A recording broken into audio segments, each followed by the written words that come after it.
Magandang hapon kasi ito nga pala ulit ako, si Rosel Diego. Sa mga hindi nakakakilala sa akin, ngayon nagpapakilala ako sa inyo. Kung inyong nakakaalala sa inyo, sa iba sa inyo, nakakilala sa akin. Ako kasi yung klase ng tao na pwedeng magpakilala sa inyo, pero mas gusto ko sana online na lang. Ayoko kasing magpakilala ng personal dahil mas masasayang lang ako ng oras. So hindi ko na pahabain pa. May bago nga pala akong video na ipapakita sa inyo. Ito yung tinatawag na Coins Ipon Challenge. Sa totoo lang, ayaw ko sana siyang buksan pa. Pero kailangan ko kasi dahil nawalan ako ng pera instant. So, masakit yun. Alam naman natin pag instant, ibig sabihin madali lang din maubos. Pero ako, nagpapasalamat ako sa coin challenge na to na pwede ko na pala siyang buksan kahit konti lang siya. Pero hindi muna ako sana magbubukas pero no choice ako. So, alam ko naman na karapatan ko to dahil ako nag-ipon nito, ako nagsimula nito, pero anong magagawa ko? Tao lang ako. So, gusto ko lang siya ipakita sa inyo.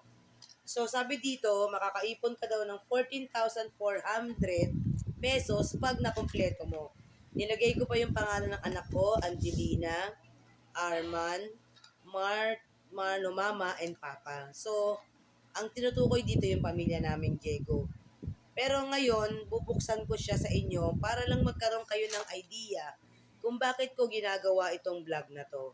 Itong vlog na to ay ginagawa ko hindi para magyabang, hindi para magsabi sa inyo na ako'y maperang tao, kundi binibigyan ko kayo ng idea kung bakit ko ako gumagawa ng ganito ay para sabihin sa inyo na totoo itong ipon challenge na to.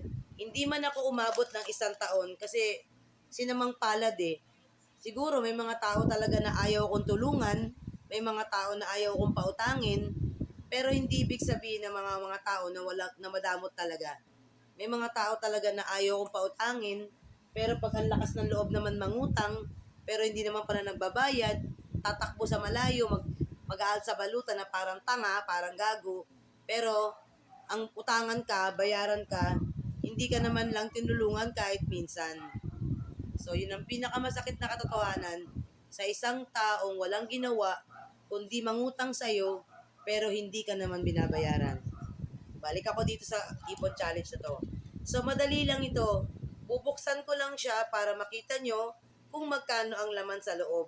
Pero alam ko naman na pwede ko pa siya ulit gawin at pwede ko pa ulit siyang gawin para lamang matulungan ko ang sarili ko na itong perang ito na inipon ko ng 2 hanggang 3 linggo, ito na ang outcome. So, tingnan natin mabuti. Mabadaling ko lang to. Madali lang.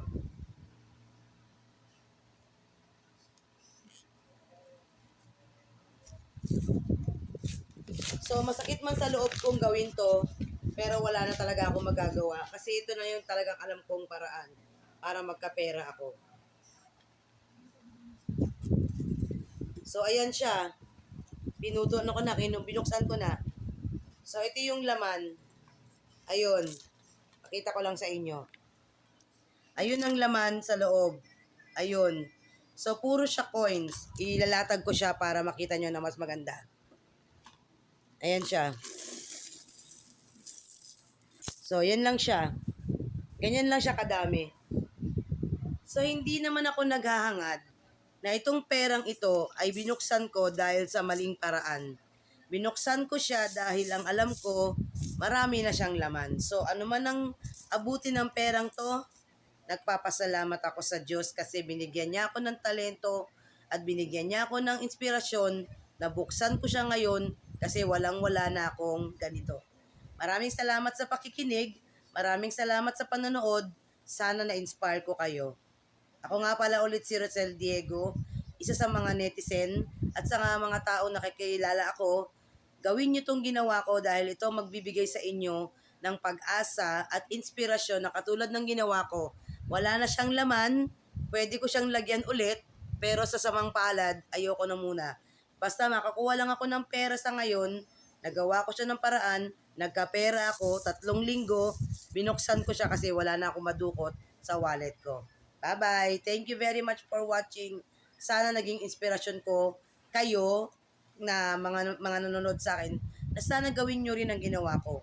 Walang imposible sa posible. Lahat ng may gusto magkapera, magkakapera kung gusto talaga. Bye!